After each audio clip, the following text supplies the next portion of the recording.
Today on The Dr. Oz Show. Do you believe you can reverse Alzheimer's? The controversial doctor. What people are giving you a hard time about is that they just can't believe it because it seems unbelievable. And his patients who say they're living proof. How they were changed with his plan. And I wanted to find out just how sanitary it was to use your phone in your toilet. I'm always doing business while I'm doing business. I have got the results today. coming up next.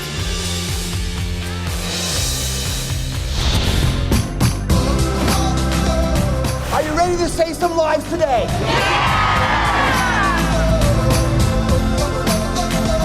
I love you, Dr. Oz.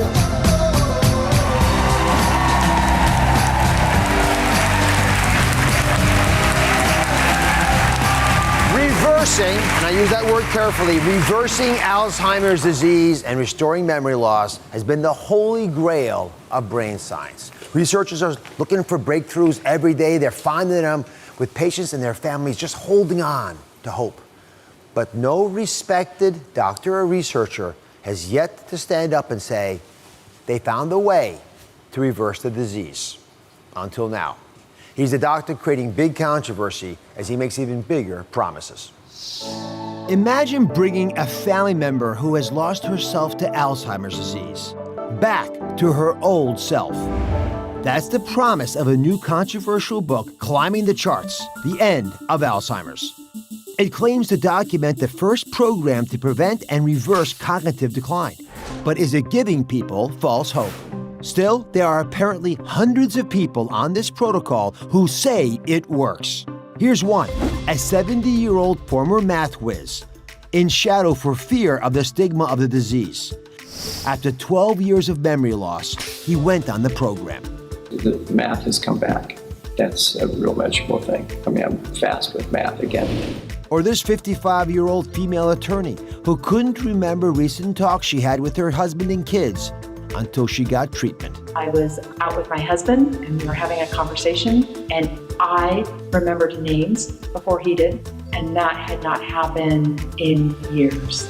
Many doctors are skeptical of the results being promised, but UCLA professor and author Dr. Dale Bredesen, an expert in neurodegenerative disease, isn't worried about the controversy at all.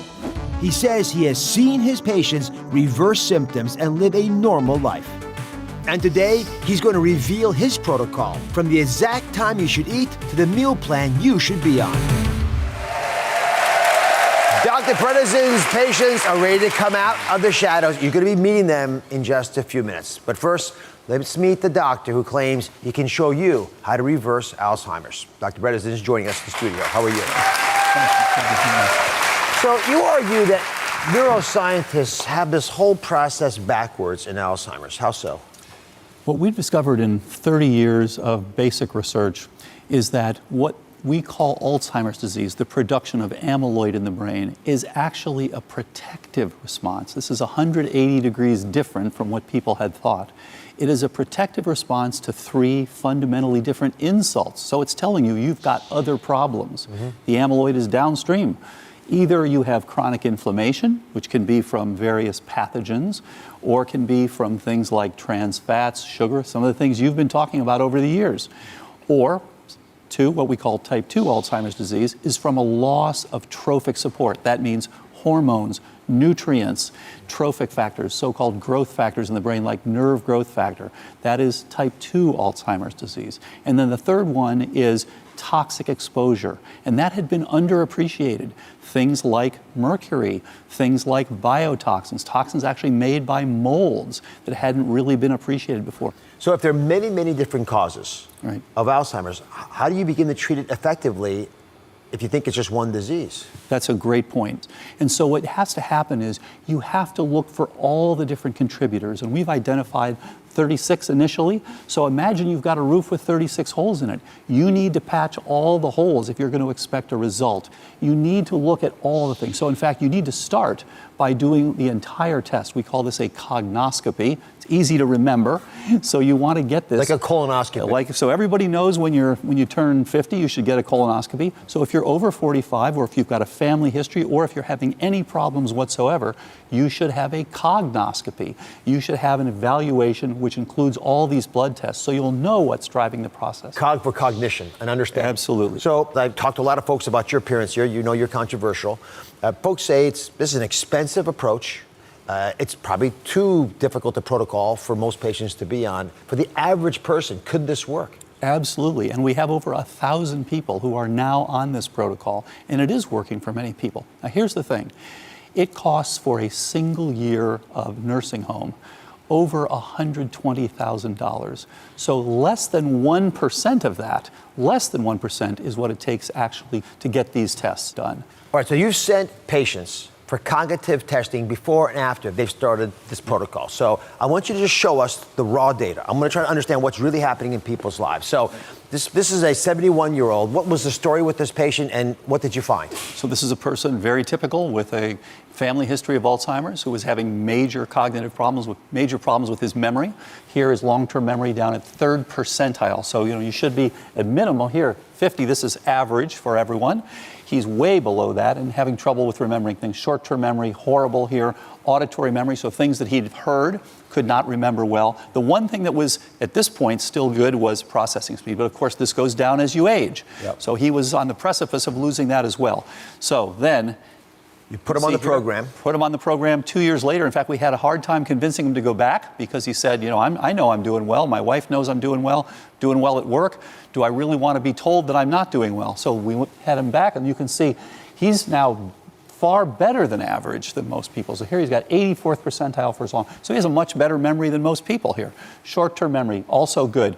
Auditory memory, very good. And his processing speed has actually gone up further. So this person felt better. And you have objective evidence. Okay, so this is nice to have because obviously you're asking him questions, it's practical, but I want to look inside the brain. So I pushed you and you shared with me another patient. Right. Now, this is seemingly unbelievable to me.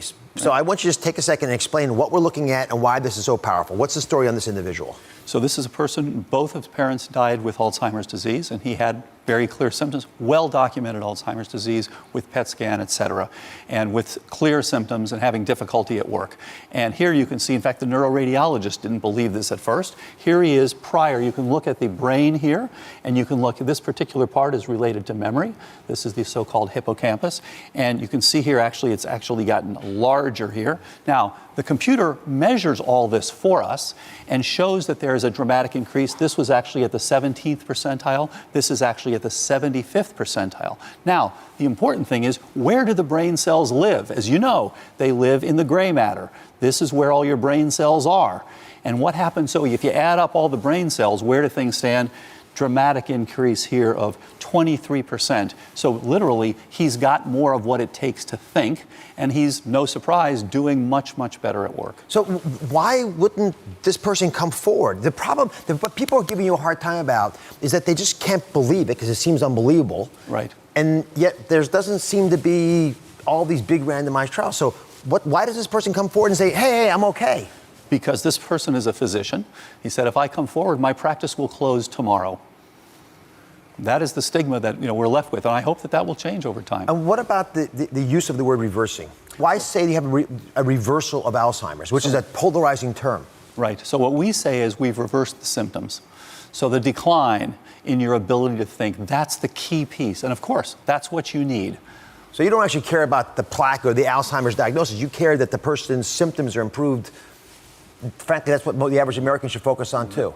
Absolutely. So that is the critical thing. Can we change the ability of people to interact with their families, to do their jobs, to think, to remember things, all of those things? Those are the things that are reversed. So when we come back, I want to push you a little bit because I want to understand why we only have these individual case studies and we haven't been able to pull together the kind of information that will get every specialist of Alzheimer's to use the protocol you're talking about. Up next, however, we've got two very brave patients of Dr. Bredesen's who have actually come forward. They claim their disease has been reversed and they're willing to speak about it publicly today. Stay around. The most wanted man in America. These were little girls. They were dropped off for a walk.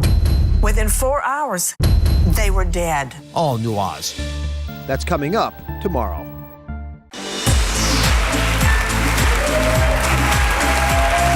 We are back with the controversial doctor who says he can reverse Alzheimer's disease. And two of his patients are speaking out about how they were changed with his plan. So, Julie, we're going to start with you. And again, thank you very much. I know how difficult it has been for so many to come forward. When did you first realize there was an issue? I first realized there was a problem when I was about to turn 50. And never in a million years did I think it was Alzheimer's. I attributed my problems to stress, to my fast-paced life, to perimenopause. But then I took a genetic test and I learned that I carried 2 copies of the gene that predisposes me to Alzheimer's.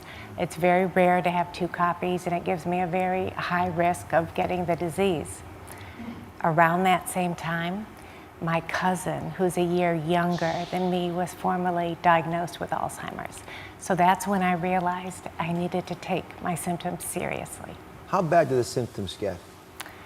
Well, I was running around town doing my errands, and it became a somewhat regular occurrence for me to run into people who knew me very well. They would approach me in a very familiar way, sometimes give me an embrace, talk about my family. They knew my family members' names. I didn't know who they were. So that was terrifying and embarrassing. I think the worst that it got was when I put a sticky on my steering wheel telling me to drive on the right-hand side of the road. Oh my, it's dangerous. Yeah. So what happened when you took Dr. Bredesen's plan? Well, within 3 to 4 months, I noticed significant changes. Running into people who I didn't know was no longer an issue. I even was able to recall those instances. I know who those people are now. I know who their husbands are. I know who their kids are. I know how I knew them. I know who their children's school teachers were. I mean, all those memories came back to me. I drive very confidently now. I mean, these are the kind of changes I wish Right. I could point to more people as having. But let me get Deborah, because Right. so now your dad has fairly advanced Alzheimer's. Yes. But you began to notice symptoms in yourself as well. Yeah, I started to notice symptoms in my 40s, and a lot of the things I was noticing were things my dad had experienced in his 40s as well. The first symptom I noticed around the time I turned 40 was that I developed facial blindness. So, for example, there was a bake sale in our town.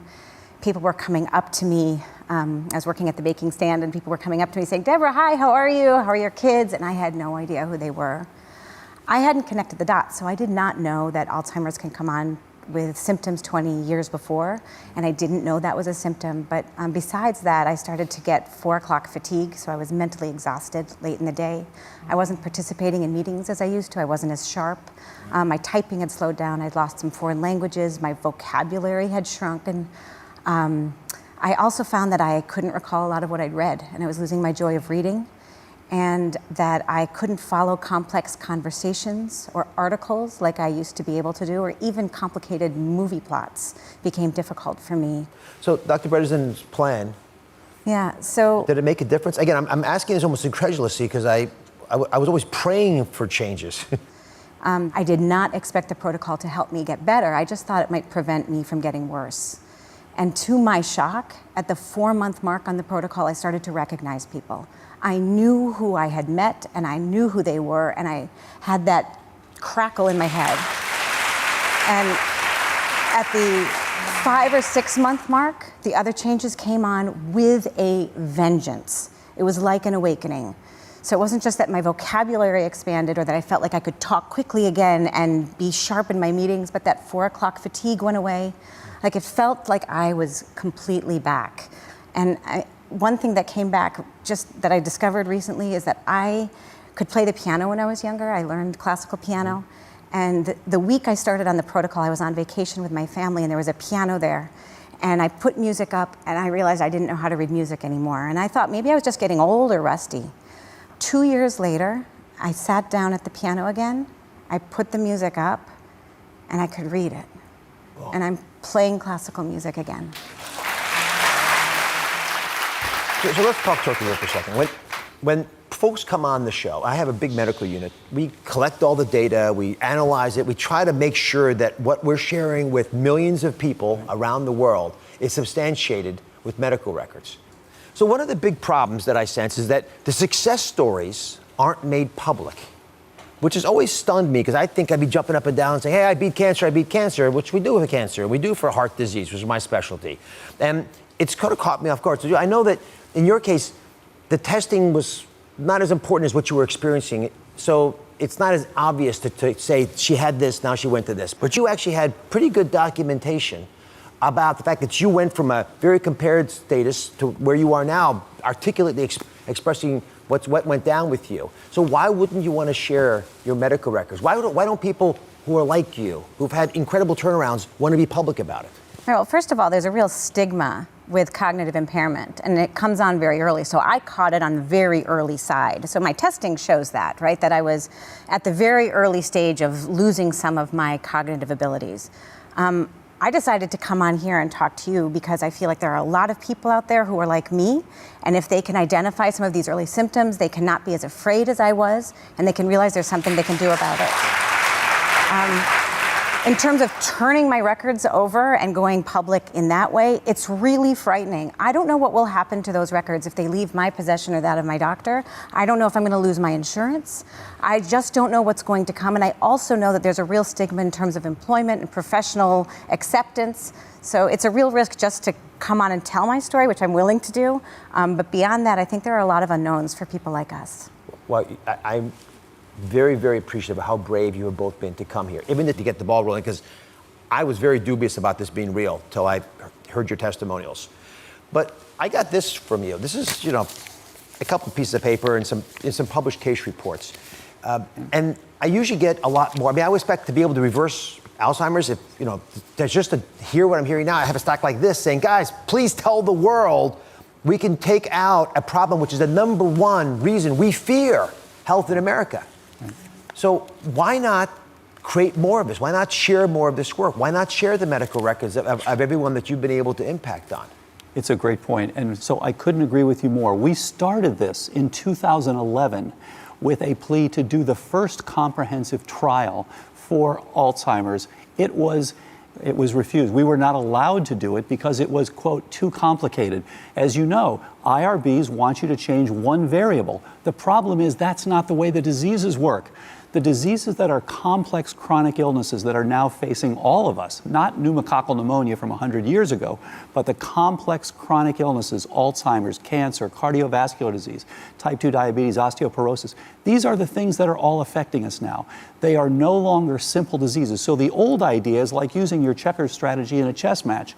You need to look at all the different things. So we're going to have to find a way to do multivariable trials. We're just starting trials with Cleveland Clinic and with Providence Healthcare out of Seattle. So we're headed, and I would ask anybody who's serious, medical leaders, please contact the Dr. Oz Show. Please help us to push this forward. Alzheimer's should be a rare disease.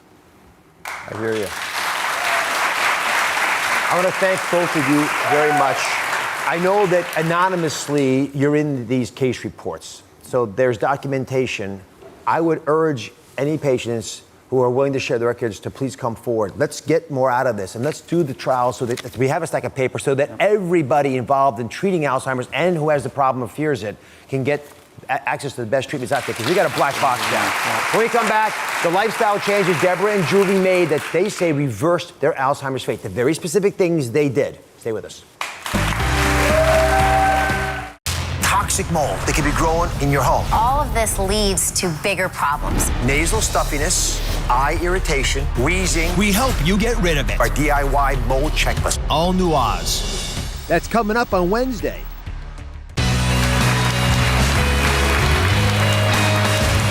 Julie used to rely on a Post-it note stuck to her steering wheel to tell her what side of the road to drive on. She said her memories were slowly fading. That was until she started on Dr. Bredesen's controversial plan to reverse Alzheimer's. So let's get to the changes that she made. The first thing you focused on was your diet. Exactly. And what did you do specifically? Well, I used to eat a low-fat, high-carbohydrate diet, and I switched to Dr. Bredesen's KetoFlex 12-3. KetoFlex 12-3, what does that mean? So the idea here is that you are driving mild ketosis. Ketones fuel the brain. Ketones actually interact so that your brain produces more of the anti-Alzheimer's BDNF, which is the brain-derived neurotrophic factor that helps you avert Alzheimer's disease. And you get 12-3 because it's 12 to 16 hours of fasting. But just to be clear, this is the same ketosis people who go on diets try to lose weight are getting. Yes, except that this is a largely plant-based with some wild-caught fish and some pastured chicken and some, if you like, grass-fed beef. It's flexitarian, though, so it's keto flex, because if you want to be a vegetarian, that's okay. If you want to have some meat, that's okay. Meat is a condiment, however, in this diet. So it's a largely plant-based, mild ketogenesis diet. So, Julie, how does it translate to practice? What were you eating before, and what do you eat now? So this is my old favorite, granola. I thought it was healthy. We're told granola is healthy, but it's very inflammatory and it gives you a big spike in your blood glucose. So here's my version of keto granola. And what I do is I just take some English walnuts, some sliced almonds, and just mix them in a bowl. Some unsweetened, make sure they're unsweetened, coconut flakes. And then this is way too many. Well, just put a few in. Okay, so right. So I do a few wild-caught berries, and then coconut milk, or I do almond milk, and just pour it on as you would your regular dairy. And it is delicious and tastes very similar. And this keeps me in ketosis. It's healthy and delicious. Thank you, and thanks for being here. So let's talk to Deborah. She was only 40 when she realized she was experiencing signs of Alzheimer's. She couldn't recognize faces. You know, even everyday people you saw at your son's school were seeming like strangers. So you made similar changes. The Keto Flex 12-3, what does that mean for you?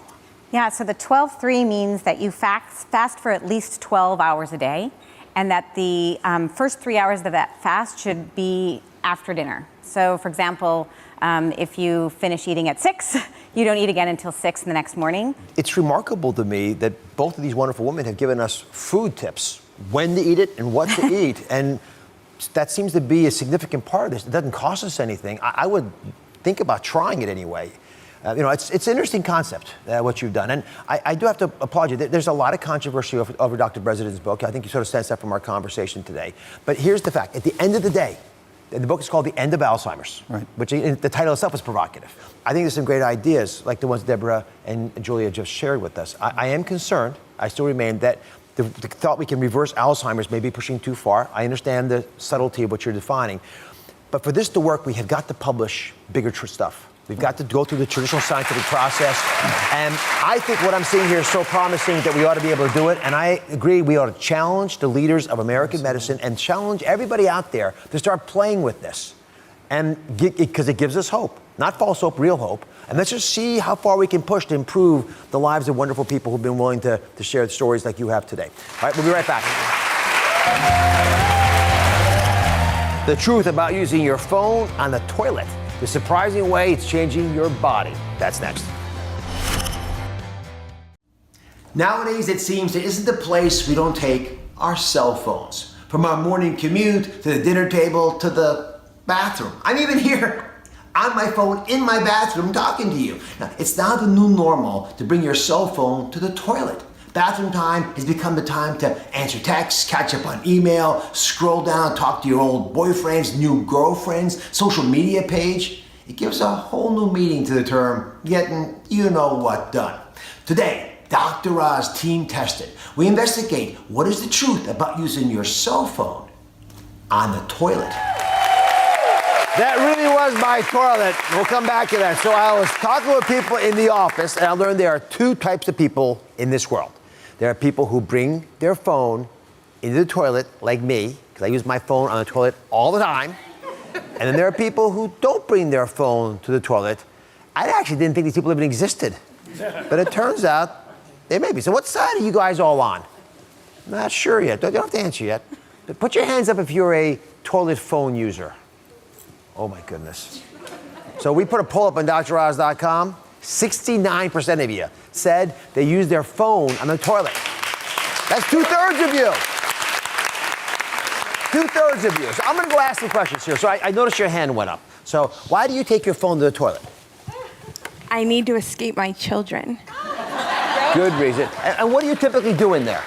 Well, I have a company phone, so I'm always doing business while I'm doing business. It's a company phone. All right. So how long are you generally in the bathroom for? It's just a question. On the phone, longer than I should. I'll say that, yeah. Yeah. All right, and here's the thing. Do you think that you're in the bathroom longer because you're on the phone? Yes, absolutely. Yeah. To the point that my legs are numb. Your legs are numb. I love this. So it's not surprising people bring a phone to the bathroom, right? We all like to be distracted when we go to the bathroom. That's why we have magazines. Right? I mean, literally, there are magazines that are written knowing that you read them in the toilet.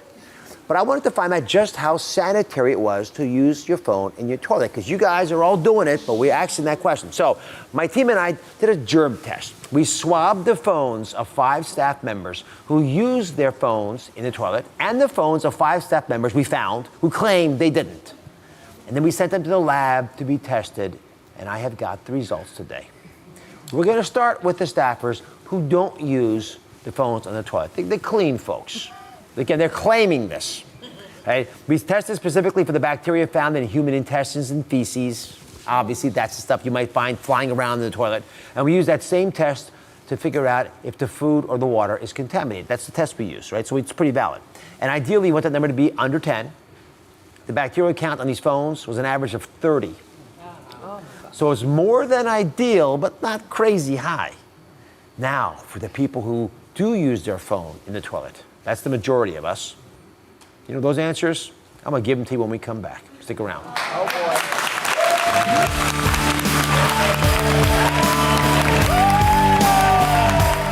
The most wanted man in America. This guy killed 2 little girls, and he's walking free. All New Oz.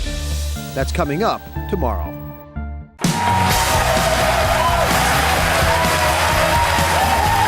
Take a look at this internet meme. It is so true. This is the world we live in today. The toilet's 5 minutes. Toilet plus a phone, it's 55 minutes. So we are back revealing the truth about using your phone on the toilet. Now, Sandra is here. She admits to using her phone on the toilet. Yes. Why? Why do you take it in there? First of all, I don't even put my glasses on. I take my phone straight to the bathroom. I need to relax. I need to know what was going on through the night when I was sleeping. I just need to do a good poop with distraction of my phone in my hand. So how much time does it usually take you to have a good poop?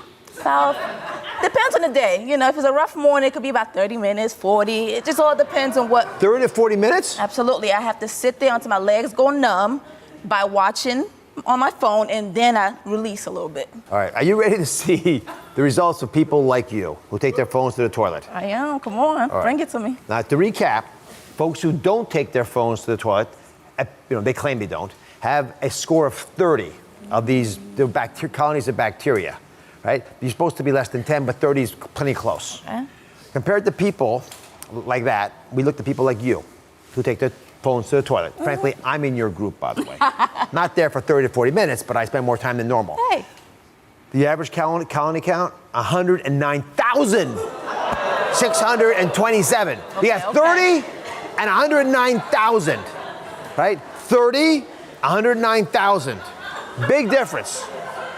Okay. Not shake it off. Is that enough proof to get you to think twice about using your phone in the toilet? Absolutely not. I'm still taking my phone. I don't care if it's a million. Have I changed anybody's mind here with that? Not a single. 2 people. All right. You're very calm. I'm going to keep working on you. You mentioned your legs went numb, right? They sure did. All right. You just stay right here. I'm going to come back and say, you're going to like this. So germs are one thing. But I've also learned that using your phone on the toilet could change other ways your body is working. So, for example, all right, when you take your phone to the toilet and you sit there for, everyone does for at least 10 minutes, sometimes 30 to 40 minutes, but at least 10 minutes, right? And while you're in there with those long bathroom sessions, you get some results, hopefully, right? And then you also get something else. You get hemorrhoids. Yes. When you sit on the toilet, you increase pressure in the veins down here in the anus. So at the same time your legs are going numb, the blood is going into the middle back here where you don't want it, right? Here's the question, everybody. Is it worth developing hemorrhoids because you can't stop tindering from the toilet? That is the question we're asking today. Now have I convinced anybody? Anybody? One person, 2 people. Oh my goodness. All right, so maybe I can't stop you from bringing your cell phone to the bathroom. So let's talk about how to keep it clean. So the rest of the day, you're not walking around with a poop-filled tub. Dean Dimitrick is here. How are you? My tech correspondent. You're going to talk about the best new products to keep our phones clean. Yep. But I shook your hands, I probably shouldn't have. Yeah, I wouldn't have done that if I were you. So you are a phone in the toilet kind of guy? 80% of the emails I send you, I'm in the bathroom. A lot of them. 80? I'm just being generous, probably about 90. So how long, are you a 30 to 40 minute person too? I'm a 40-minute person. I savor the time in the bathroom. It's my sanctuary. I'm on the phone. I'm checking emails. I feel calm in the bathroom. Do you have hemorrhoids? No, I don't have hemorrhoids. He's still young. I won't say it now. I don't have hemorrhoids yet, but it's important. We want to show you how to clean the phone because people are going to be using the phone in the bathroom. So the first thing, most of us are nervous, myself included, that if I spray cleanser on my phone, I've been told since a little boy, don't get electronics wet. Yes. Is that still true? Yes, it's true. How many of us have gone to the store where we got water damage on our phone? So look, the Windex on the phone is fine. You can spray it down with glass cleaner. Just don't spray it directly on the phone. You want to spray it on a cloth like this, and then you can wipe it down. Just don't spray it directly into the phone. This is going to keep it clean. It's going to kill a lot of the stuff on the glass. Is this your phone, your actual phone? This is not my phone. I wouldn't try that on my phone. Thank you. No, I'm just kidding. It works. It's good. Trust me, it works. All right. I would try it on my phone. All right, UV sanitizers. These things are sort of cool. These are cool. So what this does is UV rays that are going to basically kill the DNA and the bacteria. So this is actually a charging station. So it's a 2-for-1. Cool. You take my phone and you put it in here and you close it, and the UV rays are going to, kill a lot of the bacteria on the phone, and it's going to charge it. So it's a 2-for-1. All right. So we're just talking about cleaning the front of the phone. We're wiping the glass down. What about the back of the phone? This is antimicrobial phone case. This is going to clean the back of your phone. You put it in there. The actual case itself? The actual case. It's in the polymer. It's in the actual case. So now you're keeping your phone clean 360 all the way around, front, back, UV. Go to the bathroom, use your phone. No, I'm just kidding. But, you can keep your phone clean with a lot of these things. Listen, it works. I think the extra time spent there is probably well invested. God bless you all for doing it and not changing your mind, even when you're threatened with hemorrhoids. Dean, appreciate it. Yes. We'll be right back.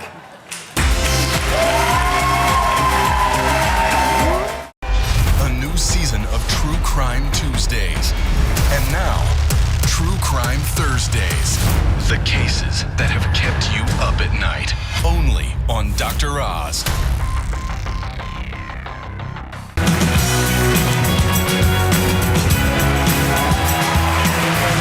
Today's all about a smarter way to shop for one of the most important things you can buy. It's for your health. Now, if you're worried that you won't be able to afford your prescription medications or that a hospital stay could set you back financially, then you're going to want to know about a comparison shopping tool for Medicare insurance that can help you or someone you love save money. And you probably never knew it existed. But first, let's take a look at how shopping has evolved through the ages. Let's go back way to the beginning of time. A caveman, right? A caveman shopping spree was all about hunting and gathering. Pretty straightforward, no one in between you and what you're going after. Then let's jump forward to the Pony Express, right? The first general stores. Out in the West especially, people put all the stuff together. They made it a little easier. And then we went beyond that. We evolved to door-to-door salesman. He looks so happy, doesn't he? But they were selling everything from makeup to insurance, right? It made a big difference. And then came malls and big department stores, mega stores, followed by the internet boom, right? And with the internet boom, guys, everything under the sun became just one click away. So today, I'm going to update you, get you back where you need to be. It's the next level way to shop for Medicare insurance. And we've got a quiz to help you and your loved ones determine whether Medicare Advantage is right for you. And that's something everyone ought to do today. So whatever you're doing, just take a minute, sit back, because from now until December the 7th, it is open enrollment time for Medicare. Now, this may be the only time of the year when you have the opportunity to change your plan. So don't mess up. And if you have a parent on Medicare, someone you care on Medicare, you got to pay attention too, because this can make a big difference in your lives. Joining me now is Jaleesa Jackson, who's here on behalf of my trusted sponsorship partner, TZ Insurance Solutions. Thank you for being here very much. So this stuff can get complicated for a lot of us. I've learned a little bit thanks to you, and it's pretty straightforward. But why is it important to have someone knowledgeable help folks out with these decisions? Oh man, it's extremely important to have someone help you guide you through your Medicare decision. Reason being, you may be able to find or get better coverage with for less cost to you depending on your needs. It sounds good to me. Better coverage, less cost. So Jaleesa's got a quiz. She's going to go through to help determine which Medicare coverage options be potentially right for you. So who's the quiz right for? The quiz is for everyone, whether you're eligible or have a parent that's eligible. Medicare is available for those who are generally 65 years of age or older, or for someone under 65 with disability. Now, believe it or not, 50% of our Medicare beneficiaries aren't even signed up in other coverage. Half of them. Half of them. That's about roughly 29 million people. 29 million people could potentially get additional coverage if they just simply look into it. You could have coverage, and you could have coverage, and you could have more coverage, right? Let's face it, guys, navigating insurance, it can be daunting. I know that's why you aren't doing it, because if you actually look at the numbers, you'll at least be knowledgeable in the area. So let's get past this daunting task. Jaleesa says some people can get a better deal, and we're going to explain why. So let's come over here. I'm going to walk you through what today happens when you're trying to go get your coverage. So why these gaps happen, and what does it mean to you financially? And you guys are all worried about a dollar here, a dollar there. So let's say you pay a monthly premium of $134, right? So let me get that money out of here. $134. Are you ready? Ready. 1, 2, 3, 4, 5, 6, 7 times 20 is 104. That's too much. All right? Here, 130, 1, 2, 3, 4, $134. I got some money left over. That's good news, right? That's great. $134. What does it cover, guys? People like me, doctors, and it covers hospital visits. The things that you probably ought to be focused on. But then you've got to have this thing called the deductible, right, for certain services. So that could be all the money you have left. You all know that, right? All that money gets kicked in, and then you have the coverage you think you have. But let's get clear on this. Let's get real. It doesn't cover drugs. It doesn't cover hearing, doesn't cover dental or vision or wellness. Wellness things I care about, like gym memberships or disease management programs, right? That's extra. So you go back into your wallet and what's in here, Jaleesa? It's empty. It's empty. That's all you've got, right? An empty wallet. So Jaleesa, what are some options to help cover these costs? So what a lot of people don't realize is there are options like a Medicare Advantage plan, which works as an alternative to your Medicare and typically provides additional benefits that a lot of people may need, such as the dental, vision, and hearing. There are even $0 premium plans being offered in certain areas, depending on where you live. It's pretty cool. There's also Medicare Supplement Insurance. It works with your original Medicare to help cover some of those out-of-pocket expenses that Medicare doesn't cover, such as, deductibles, co-payments, and co-insurance. So either of these options are great to use, to help fill in some of those gaps that Medicare doesn't cover. So the folks at MedicareAdvantage.com put together an easy at-home quiz that can help you determine which might be the right option for you. So we're going to go these quiz questions over here. Jaleesa and I are going to walk you through them. Okay. They are so simple. You can just sit there for 30 seconds. We're going to walk you through these 5 questions. Question number 1. Is this you? I am budget conscious and want to save money wherever I can. A, yes. B, no. Just keep track of how many A's you have, how many B's you have. So yes or no. Question number 2, Jaleesa. I would like to have coverage when I see a dentist and or eye doctor. A, yes. B, no. Keeping track, right? A's or B's. Question number 3. I don't mind having a limited choice of doctors that I can see. So that's, for some folks, that's not a problem. You say yes. For some people, it's a big issue. You say B, no. Okay, Jaleesa, question number 4. All righty. I take medications that are vital to my daily life. A, yes. B, no. And the final question. Everyone at home, keep track now. I prefer to have one health plan that takes care of everything. A, yes. B, no. Let me see a show of hands. How many people pick mostly A's? Mostly A's. And how many people pick mostly B's? Did you guys even hear me? How many pick mostly B's? Literally nobody? Everybody's picking A's here. So what does that mean if they pick mostly A's or yes to these questions? So based off the questions, if you pick mostly yes, then a Medicare Advantage plan may be a better option. Reason being, it covers the same benefits as Medicare, while typically or more frequently giving you those additional benefits for prescription drug coverage, dental, vision, the wellness program, and it even has the out-of-pocket maximum. Okay? So I'm going to ask you to answer this question, although no one literally in the entire audience of 200 people said no. If you answered mostly no, then what do? So if you answer mostly no, then a Medicare supplement plan may be a better option for you. And reason being for that, it works with your original Medicare to help cover those out-of-pocket expenses, such as the deductibles or the co-payments or co-insurance. Right. So You all have the quiz. You all know, if you're like my audience, where you belong in there, which is at least learn more about this. So even if your plan was perfect last year, it's worth just one phone call. You got to do it once a year. I think you ought to do it once a year to make sure it's still the right plan for you this year, because things change. So we teamed up with TZ Insurance Solutions. They're our sponsorship partner on the program, and have done our homework to make sure they're the right people for you to call. We don't just pick people out of a hat. We did some work on this to make sure you're in a good spot. So I want you to go to DrOz.com, where you can take the full quiz online. There are a few more questions to help you. Or even better, MedicareAdvantage.com has set up a special phone number for Oz viewers who want to speak with a licensed insurance agent about Medicare Advantage. Hey guys, wave out there, wave high. Here's agents all across the country. They're waiting to hear from you, so take advantage of this little gift. And we're also going to put a special guide on DrOz.com for those who need more information on Medicare. Did I miss anything, Jaleesa? No, I think you did great. She's happy. All right, we'll be right back.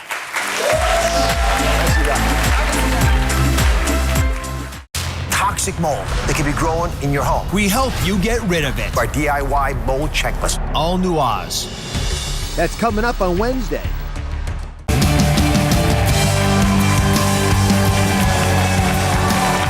Now it's time for something to feel really, really good about. For everyone who takes the small things in life for granted, I want you to take a look at this viral video of Candace. Now Candace is a deaf woman who just received a cochlear implant. She never imagined the sounds that could be so sweet. Isn't that amazing? And we never realize how much little things can mean, like the sweet sound of a kiss. We take these things for granted throughout our lives. So we spoke to Candace and Bradley to see how they're doing since Candace received her cochlear implant. And here's what they had to say. Thank you so much for sharing our story. I really appreciate it, and I'm so glad it's brought so much joy to so many people. In addition to the sounds that I heard in that first video, I've heard a lot more, but some of my top favorites have been hearing crickets for the first time, hearing my children breathing while they're sleeping for the first time, and my husband calling my name from another part of our house all the way upstairs. The one thing that never gets old, though, is that sound of that kiss. Bye. Thanks. That is cute. The next time you get mad at the man in your life yelling your name across the house, you think of Candace. She appreciated hearing Bradley's voice. We hope their future's full of nice, loud kisses. Remember, everybody, happy and healthy? It starts at home. I'll see you next time.